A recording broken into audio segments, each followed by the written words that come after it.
One Piece chapter 1189 is coming. It's about time कि हम इसको अच्छे से ब्रेक डाउन करें। चैप्टर के स्टार्टिंग में हमें लूफी दिखाया जाता है जिसको इमू ने स्वॉर्ड से स्टेप करके रखा हुआ होता है। देन लूफी बहुत ही हैवी ब्लीडिंग और चिल्ला रहा होता है दर्द से। ये रिटर हमको बताता है कि लूफी की किस्मत में क्या है। इमू लूफी को घसीट के हुए ले जाता है और एडम ट्री के साथ पिन कर देता है। समझ रहे हो, पिन कर देता है मतलब लूफी की बॉडी से एडम ट्री के आर पार स्वॉर्ड को निकाल देता है। और हम यहीं पर देखते हैं कि उसको कुछ फील होता है और वो बताता है कि अभी क्या हुआ। ही सेज लूफी ठीक है ना, और ये सुन के नाम ही बताती है उसको क्या हो सकता है और ऐसे डराया मत करो। देन जिम्बे बताता है कि डोंट फॉरगेट लूफी उस बंदे से फाइट कर रहा है जिसने अभी अभी लोकी को हराया है। और ये सुन के लोकी ट्रिगर हो जाता है और कहता है यू फिशमैन तूने अभी क्या बोला। देन जिम्बे बताता है लूफी की हाकी धीरे धीरे कमजोर हो रही है और हमें दिखाया जाता है कि गांको आइस ब्लॉक से फ्री हो चुकी है। और भाई समझ रहे हो, उसब को फील हुआ और किसी को नहीं।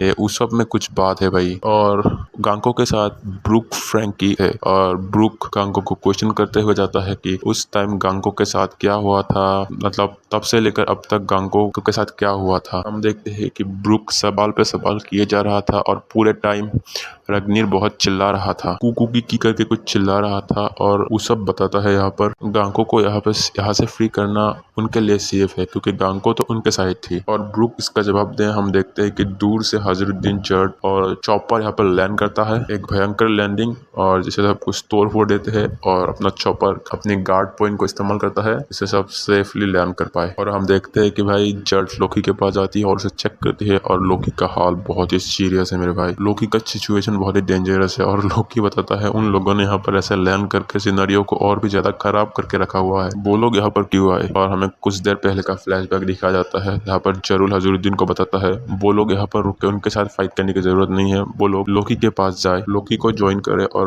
वही हम देखते हैं जरूल बताता है कि बच्चों का क्या, बच्चों को प्रोटेक्ट करने का सिनेरियो है वो यहाँ पर टेम्पररी सोल्यूशन है। तुमको क्या लगता है जो यहाँ पर एल्बाफ को कब्जा करने आए हैं ये सारे डिसीजन उन रेवेरिया किंग्स के है? नहीं, यहाँ पर इन सभी चीजों के पीछे वो बंदा है। वो बंदा कौन है ये बताए उससे पहले फ्लैशबैक खत्म हो जाता है, मतलब ऑफ स्क्रीन बता दिया उसको। वही हम देखते हैं कि हजरुद्दीन लोकी को सवाल करता है क्या उसको पता है कि वो बंदा है कौन। और लोकी से हाँ वो जानता है कि वो बंदा कौन है। लाइक अभी लोकी कुछ बताए इससे पहले लोकी कुछ बताए सीन सेव हो जाता है और हम इमू के पास चले जाते हैं। हम देखते हैं कि इमू ने पहले ही लूफी को एक स्वॉर्ड से पिन करके रखा हुआ है और ये सब देखते हुए वो अपना दूसरा स्वॉर्ड निकालता है और वो लूफी को बताता है लूफी अभी मूव नहीं कर पाएगा क्योंकि लूफी को उसने अटैक किया है लाइफ सकिंग स्वॉर्ड से, मतलब वो स्वॉर्ड लूफी की लाइफ फोर्स को खींच रही होती है। और हम सच्ची में देखते हैं Luffy was suffering really hard, उसके मुंह से ब्लड निकला जा रहा होता है। और इमू ये नया स्वॉर्ड निकाल के लूफी को कहता है कि और कितनी बार ट्रैप करने के बाद लूफी फाइनली डेड होने वाला है। And he says monkey the Luffy, हाँ ना बेकार नाम है। और वो बताता है कि तेरे और दो भाई है ना डिफरेंट फैमिली नेम्स के साथ, लाइक एस एंड साबो, इसको एक मरीन्स ने मार दिया और दूसरे ने रेवोल्यूशनरी आर्मी ज्वाइन कर लिया। देख रहे हो इमू नोस एवरीथिंग, एक पत्ते का हिसाब रखता है वो बंदा। हम देखते हैं कि इमू इस स्वॉर्ड के साथ लिटरली भाई लूफी को एक और स्टेप कर दे और स्टेप भी कैसा पहले जैसा आर पार निकाल लेता है इस स्वॉर्ड। और नीचे हमको आता है स्वॉर्ड का नाम है Fragarach the sword of sea god. समझ रहे हो, स्वॉर्ड ऑफ सी गॉड। पता नहीं भाई इससे पहले स्वॉर्ड का यूज कौन करता था और कौन है सी गॉड। इमू ये स्वॉर्ड पंजा कैसा से समन कर रहा है, वो 19 किंग्स के स्वॉर्ड। और इमू ये स्वॉर्ड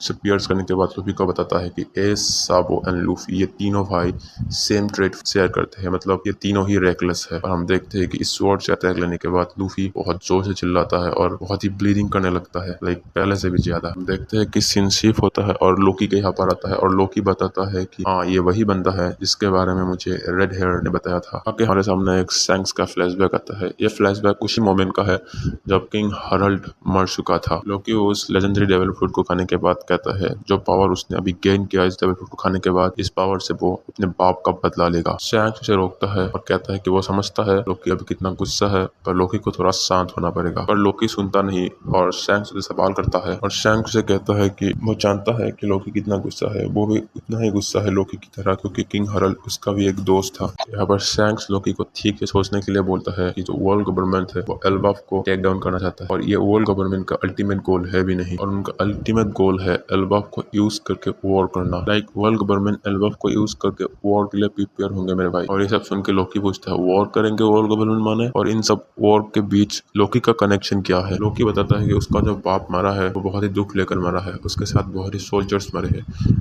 लोकी को बस एक ही चीज करना है, वो है बदला।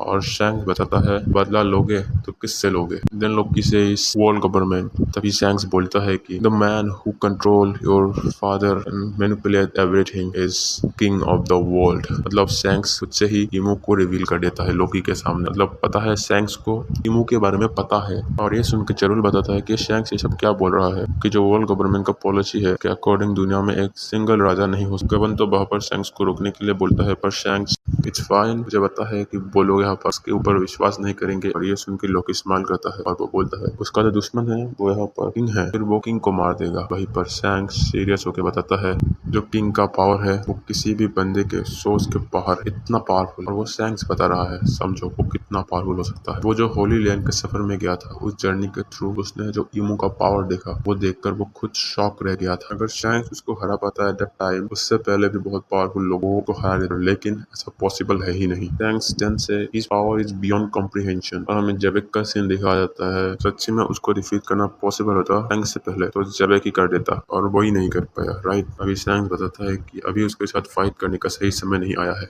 और लोकी उसको बोलता है शैंक्स कौन होता है उसको ऑर्डर देने वाला। और लोकी वहां से निकल पड़ता है बदला लेने के लिए। और आगे का सीन तो हमें पता ही है। उसके बाद वो एल्बा छोड़ के बाहर गया था, वो बहुत सालों तक बाहर रहा, पर वो स्टिल उस किंग तक नहीं पहुंच पाया। अभी मौका है कि वो किंग यहाँ पर एल्बाफ में है और वो उसको मार सकता है। और हजरुद्दीन बताता है कि आइडिया बहुत ही बेकार है, पर वो आइडिया को ऑब्जेक्ट नहीं कर रहा है। वो लोकी की मदद करेगा अपने बाप के बदला लेने के लिए। मतलब दो भाई एक साथ मिलकर काम करने वाले हैं। बाकी स्ट्रॉ हैट भी ये सब सुन रहे होते हैं और वो बताते हैं कि ये क्या कन्वर्सेशन है। अगर सच्ची में यहाँ पर कोई राजा होता तो गोरो से किस काम के लिए। और वहीं पर रग्नीर चिल्लाता हुआ जा रहा होता है। और वहीं पर हमें सोपर बताता है कि रग्नीर क्या बोल रहा है। रग्नीर बोल रहा होता है कि ये औरत गांको जो है वो उनके लिए डेंजरस है। और ब्रूक उसको बताता है कि हाँ वो श्योर है गांको यहाँ पर डेंजरस है, पर वो ये भी श्योर है कि गांको को यहाँ पर कोई मैनिपुलेट कर रहा है, लाइक कंट्रोल कर रहा है। वहीं पर ब्रूक बताता है ये जो लड़की है वो उसकी बेटी जैसी। और ये सुनकर रग्नीर रुक जाता है। और इसी बीच रॉबिन आती है और चॉपर को बुलाती है कि उसको चॉपर की जरूरत है लाइब्रेरी में। पता नहीं क्यों, शायद कुछ एंशियंट बुक वगैरह मिला होगा, और भी हो सकता है। अगर कोई बुक मिल भी जाए तो चॉपर की मदद की क्या जरूरत है। देन सीन सेफ होता है और हम इमू और लूफी के सीन में जाते हैं। और हम देखते हैं कि इमू वंस अगेन एक न्यू वेपन निकालता है, मतलब समन करता है। और दिस टाइम ये एक है मेरे भाई। ये वेपन हाथ में लेकर इमू बताता है कि लूफी का नसीब बहुत ही खराब है, क्योंकि ये जो वेपन है ये सिर्फ स्टैप नहीं करता है, ये टुकड़ा टुकड़ा करता है मेरे भाई। ये जो तीसरा वेपन है इसको हाथ में लेकर इमू बताता है, ये जो वेपन है इसका नाम है टेनो ओनो द सिंथियन एक्स। यहाँ पर लूफी ऑलरेडी पास आउट हो चुका है लिटरली, और यहाँ पर इमू लूफी पर अटैक करे, यहाँ पर शीन शिफ्ट हो जाता है। और हम जोरो और समर्स के फाइट में आते हैं। जोरो यूज करता है किंग ऑफ हेल, और हम वहीं पर देखते हैं समर्स को भी इमू ने एक स्वॉर्ड दे दिया है जिसका नाम है ग्राम। और इस स्वॉर्ड से समर्स जोरो के अटैक को ब्लॉक कर देता है।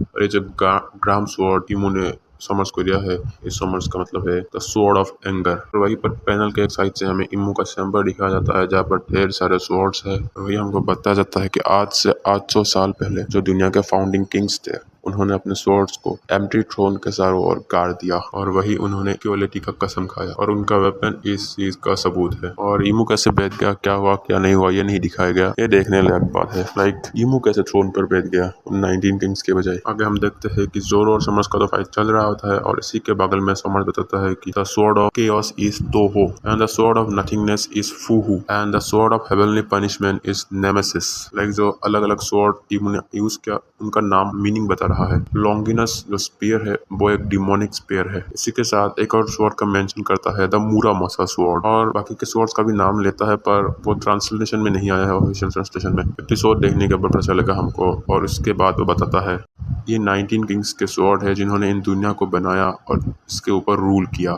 इसके साथ हम देखते हैं कि सोमर्स इस स्वॉर्ड के साथ जोरो के ऊपर डोमिनेंस दिखाता है और जोरो साइड में गिर जाता है। और सोमर बताता है कि इमू अपने ओमन यूज करके स्वॉर्ड को दोबारा रिवाइव किया और उनको दिया। और वहीं पर सोमर्स अपने स्वॉर्ड को ड्रॉ करके जोरो को दिखाता है, लुक रोरोनोवा, ये जो स्वॉर्ड तुम देख रहे हो अपनी आंखों से, इस स्वॉर्ड ने पूरे दुनिया को कॉन्कर किया है और उस पर रूल किया है। और जो स्वॉर्ड यहाँ पर सेफर्ड फैमिली के पास था वो स्वॉर्ड है द स्वॉर्ड ऑफ एंगर ग्राम, मतलब जो उसके पास है अभी करंटली। और अभी सीन शिफ्ट होता है और हम सांजी के यहाँ पर आते हैं जहाँ पर किलिंगुन को एक स्पीयर दिया है जिसका नाम है लॉन्गिनस, और वहीं पर वो बताता है कि ये जो स्पीयर है वो रिमोसिप फैमिली ने इनहेरिट किया है। सोमर्स और किलिंगडम दोनों लूफी के 2 विंग्स को फाइनल ब्लो देने से पहले ये बताते हैं, और हमें फाइनल ब्लो दिखाते नहीं, और यहाँ पर सीन शिफ्ट हो जाता है और हम इमू के यहाँ पर देखते हैं जो अपने एक्स से लूफी को फाइनल ब्लो देने जा रहा होता है, और लूफी को बताता है कि लूफी को यहाँ पर प्राउड करना चाहिए क्योंकि लूफी उन वेपन से मरने वाला है जिन्होंने इन वॉल पर राज किया था। इन वेपन को यूज करके एंशिएंट वॉर जीता गया था और world government was founded by this weapons. और ये अटैक लूफी को लगे इससे पहले बहुत स्पीड से गवन आता है और उसके अटैक को ब्लॉक कर देता है। और यहाँ पर गवन इमू की तरफ देखता है, इमू गवन की तरफ देखता है और गवन इमू की तरफ देखकर स्माइल करता है, और यहीं पर चैप्टर एंड हो जाता है। और चैप्टर के लास्ट में एडिटर हमको बताता है कि the arrival of the left hand of the pirate king का लेफ्ट हैंड यहाँ पर आ चुका है।